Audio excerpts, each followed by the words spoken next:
આપણે પેલા ભગવાન માનીએ કે રામ ને કૃષ્ણ મહાવીર, એ નથી કહેતા કે અમે ભગવાન છે. રામને પણ સાધના કરવી પડી હતી, કૃષ્ણને કરવી પડી હતી અને મહાવીરને કરવી પડી હતી. જો એ ભગવાન તો સાધના કોની કરવાની? બોલતા નથી. એ ભગવાન તો પછી કોની સાધના કરવાની બાકી રહી?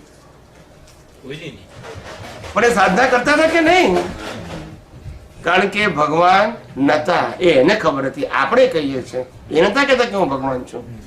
અને 3 જણા સાધના કરતા હતા આત્માની, માટે મોક્ષે ગયા. અને આપણે એમની કરીએ છીએ એટલે અહીંયા ફરીએ છીએ. ના સમજાયું? એમને આત્માની કરી તો મોક્ષે ગયા, આપણે એમની કરીએ તો અહીંયા ફરવાનું. કારણ કે એની કરવાથી પુણ્ય બંધાય. કારણ કે અજ્ઞાન છે ને, અજ્ઞાનથી પાપ પુણ્ય બંધાય. શું બંધાય? એનાથી મોક્ષ મળે નહીં. અને આત્માની ભજના કરો તો મોક્ષ. એનાથી પાપ પુણ્ય બંધાય નહીં. આ સીધું સાધું સાયન્સ છે.